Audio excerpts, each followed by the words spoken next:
How's it going, guys? Coffee here. Today I wanted to go over the updates and things that I've found for Carino, Zealot of War, in order to push this build to the dummy damage cap.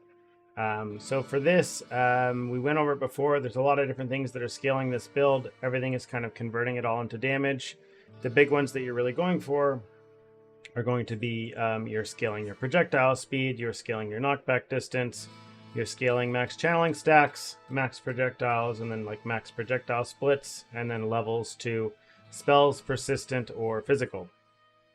So first thing, we have our relic here, which is just again an increase or a decrease to movement speed, is also applied to knockback distance. This is because again our knockback distance is giving us damage. So we have two different mods that are both giving 150% of our knockback distance is added as damage. And then, so this means basically our movement speed is being turned into damage at 240% of the value of our movement speed. Projectiles themselves are giving the skill increased area of effect. This is something that is a correction from the last video. I went over the actual effects on Ring of Blades with another person in YouTube, basically comments that had basically corrected this, so thank you for that. But if you actually look at the details for Ring of Blades, you can't really actually see this here, I don't believe. Where's the expanded details? They don't actually cover it in this, but if you actually look on the TLIDB for Ring of Blades, you can actually see the effects a little bit more. It actually goes into it quite a bit more. Projectiles themselves will give bonuses based off of extra projectiles. So you get extra skill area here, and then you are getting your increased projectiles for every increased channeling stack.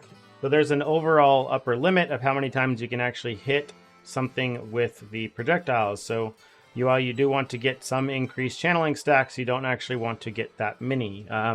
If you get too many, you're going to be basically wasting them anyways, because the max hits are still going to be stuck at 0.25 seconds.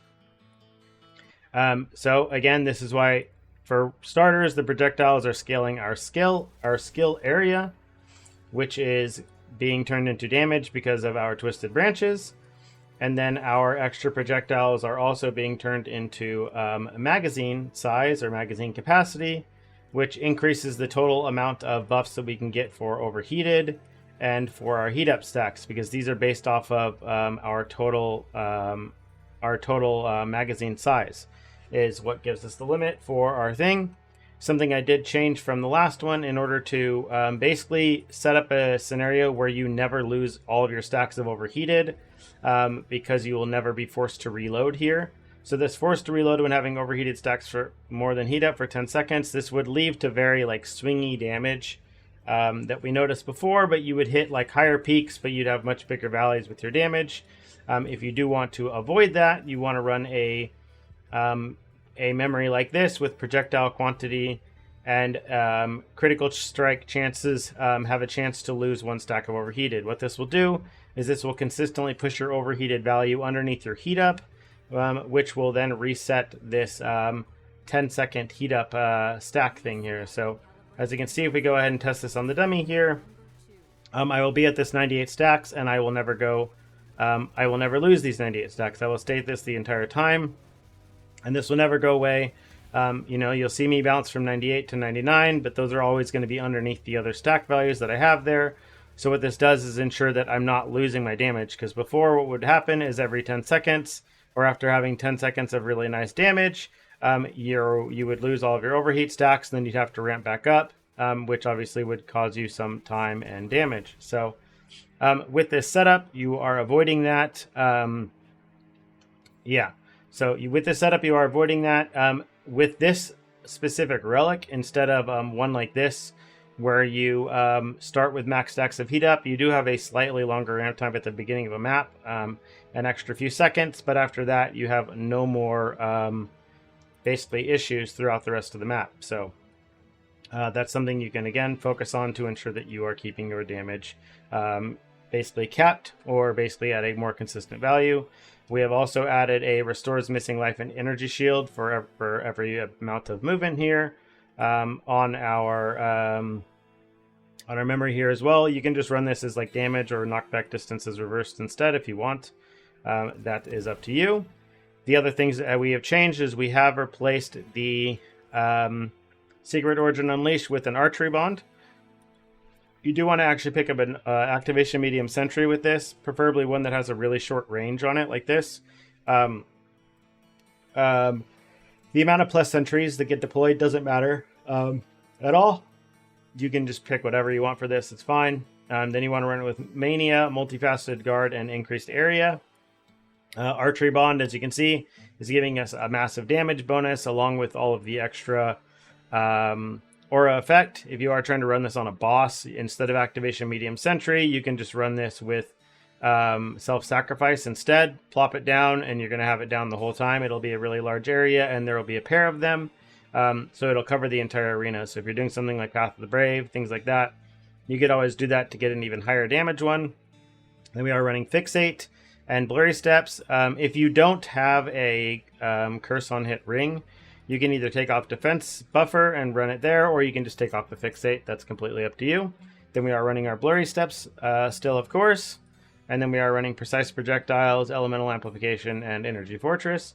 For your candles, you do want this 2% damage, skill area, and movement speed. Soul Eater candle still for clear, but instead of max channel stacks, you actually want to be going for +2 physical, +2 to level of physical spells. So your end goal for this is to actually get your Ring of Blades to level 30.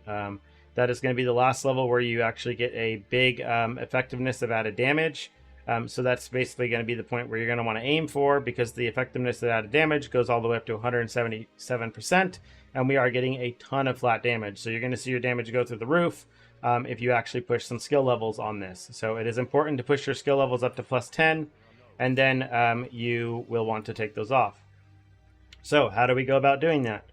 This is where you're going to have a combination of mods that you're going to need to get on your slates. That is going to be very important. So we're going to want +1 level to spells, physical, or persistent, or all, on basically every slate we possibly can. We need one of this own one focus blessing, basically inflict or get basically focus blessing on inflicting frostbite. You need one of these. You need one of these 20% chance to get tenacity / agility on focus blessing gain. And then you need a one with 150% knockback, damage to damage, basically conversion thing. Then you also need to have, or you don't need to, but you will want to have one of these minus skill cost here. So this -1 skill cost, you can actually get this to be or like mana gained on cast. Either one is fine. It doesn't matter, but you're probably going to need one or the other. And then the last thing is, again, you want a pedigree. Then you can have your pedigree if it has anything with it, right? It can be Focus Strike is cheap. I think Focus is best. But there's a few, quite a few options here. Yeah, so, but these are the big ones that you basically need to ensure you're absolutely getting. Oh yeah, then you also need to get a ailment, chance for critical strikes to cause ailments. That's the last one you need. Chance for critical strikes to cause ailments. So these are the absolutely required things to have on your slates. You don't need to have them like on specific slates. You can get them in any order. You don't need to get them on the slates that I got them on.